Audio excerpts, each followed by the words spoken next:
The Virtual Curbside is a production of the Utah chapter of the American Academy of Pediatrics, the Utah AAP, working together to improve children's lives through education, advocacy, and networking.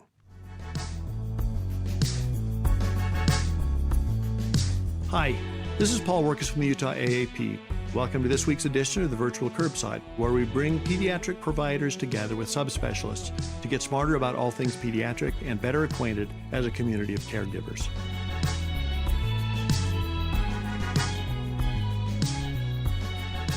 Welcome back to the Virtual Curbside. This is our monthly episode 4, where we get to ask our speaker all the questions that we've gotten from our episodes for the month so far. And by the way, thanks for all your questions and feedback. The Virtual Curbside is brought to you in part by a generous grant from Primary Children's Hospital. Primary Children's Hospital, the child first and always. Attention pediatric healthcare professionals. Are you ready to hear the latest insights on pediatric care? Sort of like you hear on the Virtual Curbside.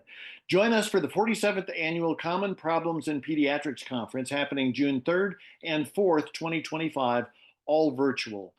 This premier event features expert speakers and cutting-edge topics, all from the comfort of your own home or office. Earn CME and MOC2, connect with colleagues, and elevate your practice. Register now at aaputah.org events. Welcome back to the Virtual Curbside. The luxury of a podcast is that you can listen and then you can actually interact with the guest in meaningful ways. And Stephanie Spanos has been kind enough to come back to answer some questions. Welcome back, Stephanie. Thank you. Thank you for having me. Good. Hope things are going well for you. Yes. Excellent. Good. Well, let's dive right into some questions. Are there any disclosures you'd like to mention? No disclosures. Okay, brace yourself. Here come some questions. Okay. Number 1, thanks so much for the information. It's both interesting and sobering. Is there a list somewhere of items my group should prioritize in putting together an emergency kit? Also, would there be some sort of staged approach, absolutely essential items, great items to add on, and items to have if you can afford them? Yes. I think probably the best thing I can say is to look at the policy statement from the American Academy of Pediatrics. So they published a statement actually back in 2007, and it's entitled The Preparation for Emergencies in the Offices of Pediatricians and Pediatric Primary Care Providers. And this was a policy statement developed by the Committee on Pediatric Emergency Medicine, and it has been updated and reaffirmed since then. And they kind of go through their policy statements and do that every few years. That policy statement actually has tables in it, and those tables include a list of the medications and equipment that you should consider. And they do qualify those as what they would consider essential versus suggested. And essential versus suggested, they kind of delineate that with a 10-minute EMS arrival time. And so certainly the level of preparation that you need to have if you are several hours away from a hospital or have a 30-minute EMS arrival time, your level of preparation is different than what you would need if you were in downtown, for example, with a relatively quick EMS arrival time or transport to a hospital. That's very helpful. We will try to link to that then in our show notes so that people can get to that quickly, because it's nice to have something official. And as our listeners will remember from a couple of weeks ago, this was the statement that sort of piqued your interest and made you ask, how are we doing? And the answer is maybe not as well as we might. Yes, there's actually a lot of literature. So I guess going back, the way this really started for me was I, of course, was a pediatric emergency medicine physician. And then I also was doing simulation education. And I got a phone call from a pediatrician, and he had a code in his office and didn't have any medications or equipment. And the desperation in his voice was heartbreaking. And I remember hanging up the phone after helping him and just thinking, somebody should do something about this. And so that really is how I launched into this career path. And it's been just an incredibly awesome experience. And I am really appreciative of the people who allowed me to come into their office and do simulations with them. And we've learned so much. And I do think that the paper that we've referenced before that I wrote with regards to that experience, it does also list medications and equipment and things that we discovered. And I think you do have to look at that P statement and just think, okay, well, this is the standard to which I would be held, for example, if I was in Right. court. And so I do think that people need to recognize that there is an official policy statement and pretty much a standard of care established for the level of preparation. There is also a lot of literature available, and some of that literature is a little bit unfortunate because most of it just points out that offices are unprepared. I, of course, did not think that that was very helpful or nice for us to just say, hey, you're unprepared and not do anything about it. And so that's why I went and did the simulations. That's why I think it's great to look at all the literature that is actually saying, okay, here are some simulations you can run. Here's the equipment. Here's the medications. Here are some helpful tools to prepare your office. Those are the resources that really you should be looking at. My Rebecca of Sunnybrook Farms twist on that is that having those things available, my first concern wouldn't necessarily be staying out of court, but I could save a life. I could make a difference for a child and for a family and for my staff and for me, that I have a chance to make a difference. I think that's what's been so profound about this. Let me dive into this question too, because it goes right from what you were just saying. You mentioned you do practice drills for pediatric groups in Utah. What a great idea. What do I do if I don't live in Utah? Are there any published practice exercises that we could use? Something like they use in neonatal resuscitation courses and ACLS training? So the easy answer is yes. So, That's always great. my favorite answer. So, yes, there is a lot available. First of all, anyone is always welcome to reach out to me personally, and I'm happy to send them simulation cases, for example. But there are a lot of resources online. And if you look at it from a simulation angle, simulation has exploded in healthcare. Certainly over my 20 years, there's actually several papers published with cases that you can run. I think that some of them can be a little intimidating because you feel like it has to be in a simulation center.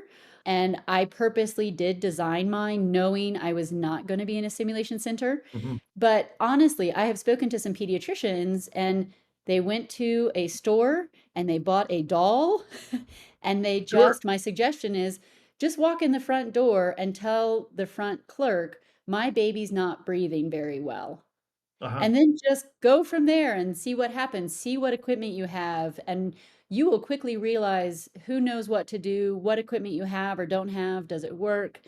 And you don't have to be so creative with these cases. When I do simulation, I'm building all these different stages and all these vital signs and vital sign changes. I mean, all you have to do with your staff is just say, the patient's worsening.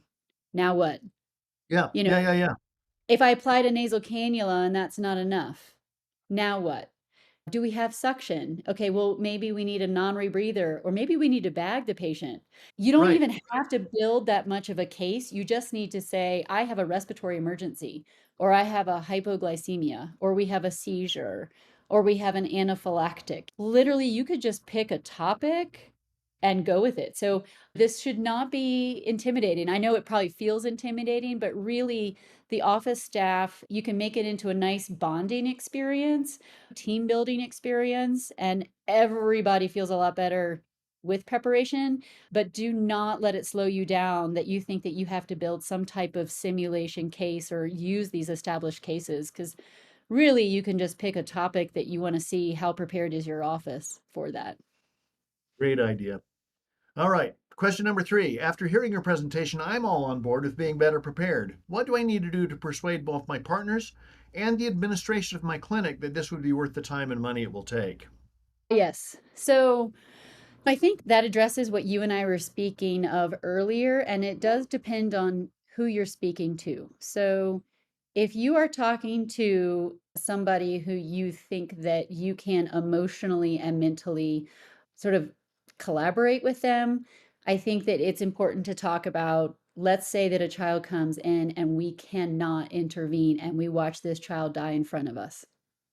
Or we have a child who is our patient, and this family expects, because we are their child's provider, this family expects us to be prepared. And so their expectation is they brought their child and we're supposed to save them and take care of them. And even though you can call 911 and there's a 10-minute arrival time, 10 minutes can be the difference between life and death. And 10 Right. minutes can be the difference between very significant morbidity if it's not mortality. Do you want to have to stand there and watch a child suffer and deteriorate because you did not invest, whether that's time or money, in preparation? And Yeah. to be honest, the real level of preparation for a pediatric office is not actually that extensive. You're not an emergency department. You do not need to prep like an emergency department, but there definitely are some very important levels of medication and equipment and preparation because you have to know Mhm. how to assemble your equipment and actually do procedures.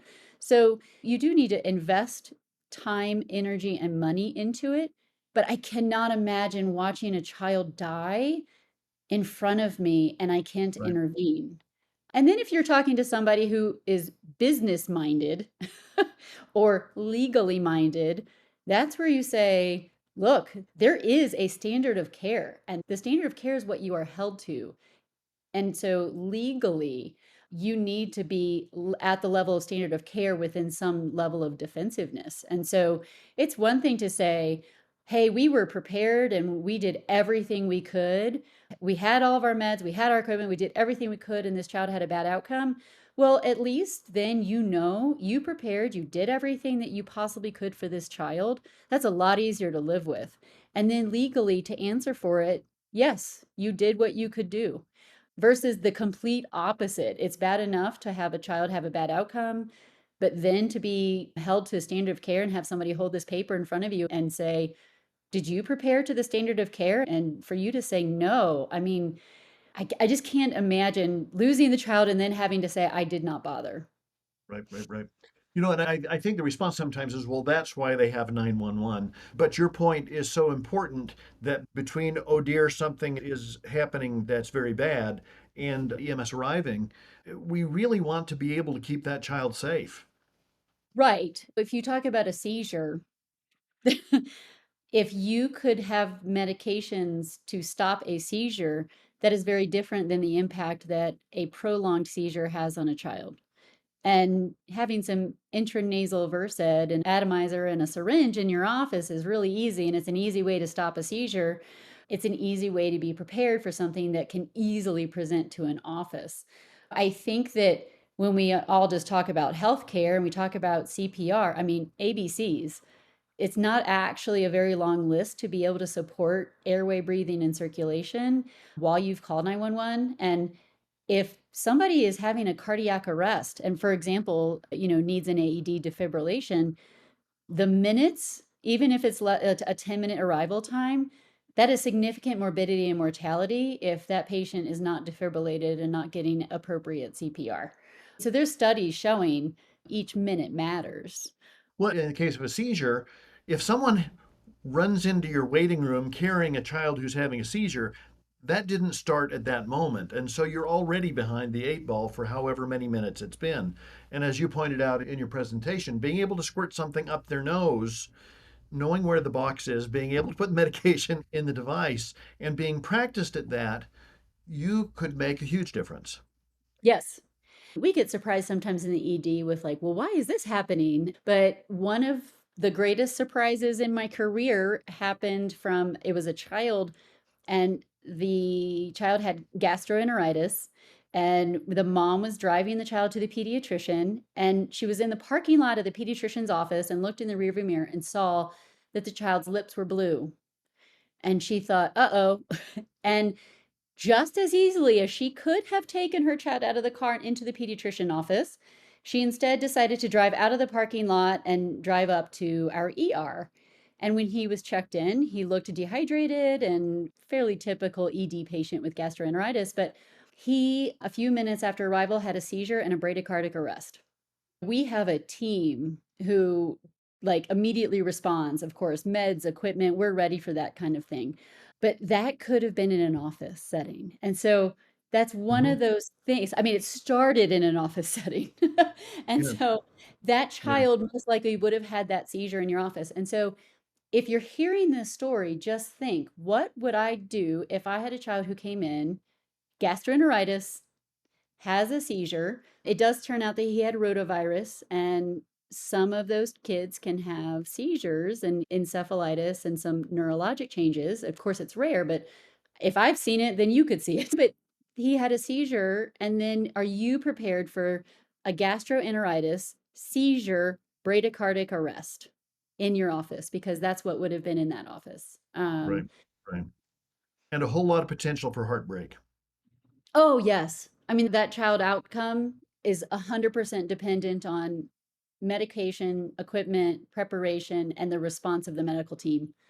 And you can Yeah, just think, I mean, a bradycardic arrest, gastroenteritis, the things that were potentially going wrong, the things that you could do in an office that you'd be expected to be able to do in an office in that yeah, 10 minutes if you had called 911. yeah. And this conversation goes back to one of the most important things that we discovered in simulation of the offices, that they forgot to call 911. And so Right, while right. we're sitting here saying, oh, my arrival time is 10 minutes. And so what's that level of preparation? Well, 10-minute estimated arrival time means on an ideal perfect day that EMS is available for dispatch. They're only 10 minutes away. There's no construction, snowstorm, or traffic problems. They will be at your office. And potentially, if you have an elevator, they're in an elevator and up that elevator and in your office 10 minutes later. I don't actually think most offices are truly 10-minute patient arrival time for EMS.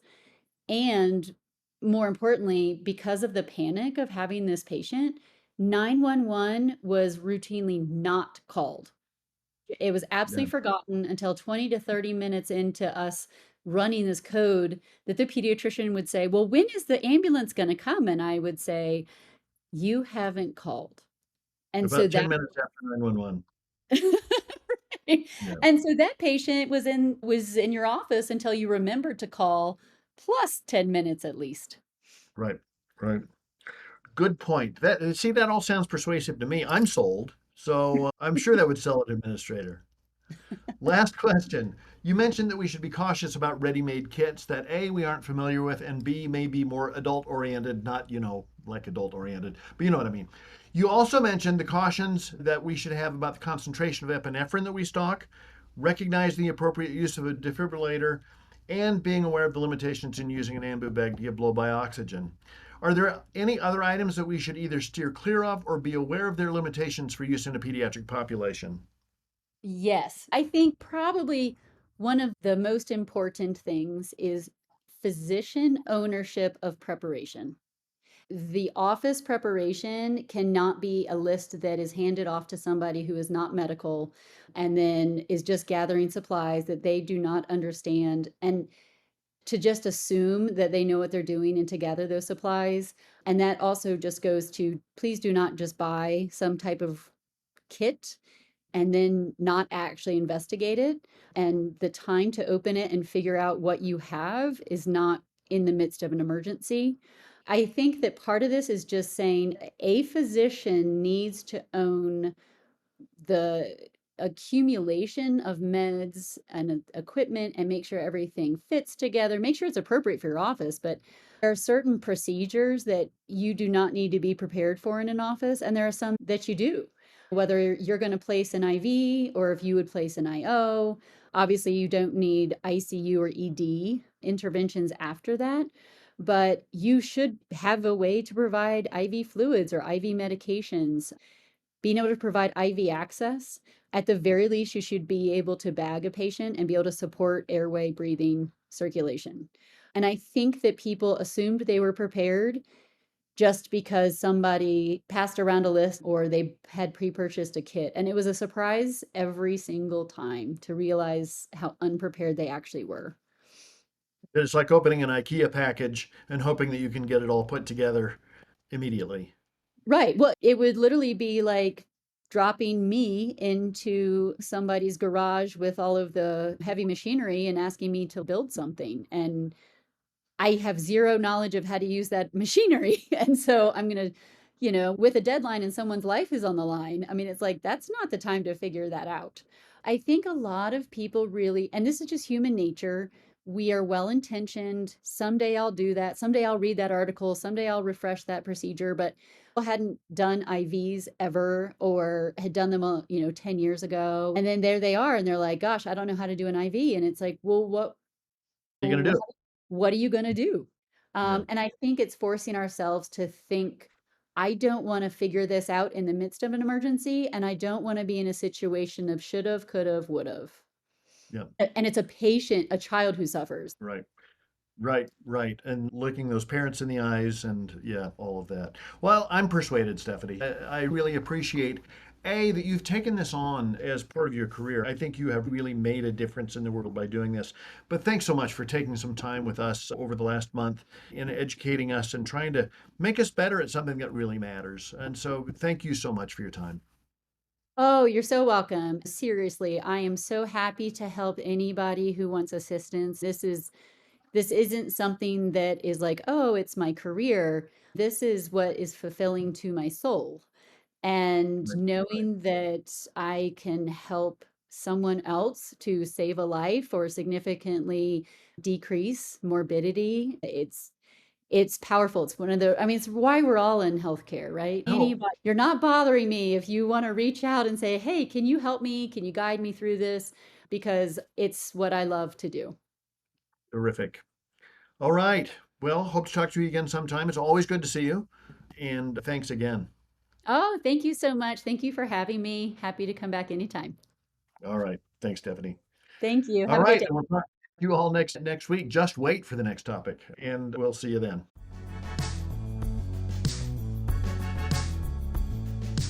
Thanks for joining us. We look forward to getting together again next time. The Virtual Curbside is available on iTunes or wherever you find your other favorite podcasts. Be sure to like us and subscribe. We want you to like us both because we're needy that way and because that will help other listeners like you find us.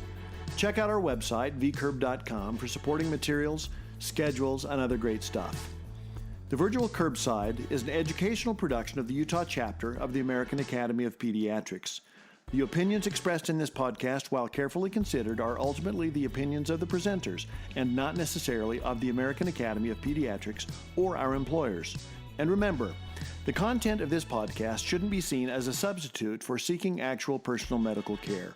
If this is an emergency, hang up and dial 911. Otherwise, schedule a visit with a caring healthcare provider to try to get to the bottom of your concerns. None of this could happen without Elisa Stoddard, our extraordinary executive director of the Utah AAP. Many thanks to Tim Cosgrove for his help on the website and logo design. Production design, thanks to Paul Wirkus, who also composed the theme music. See you next time.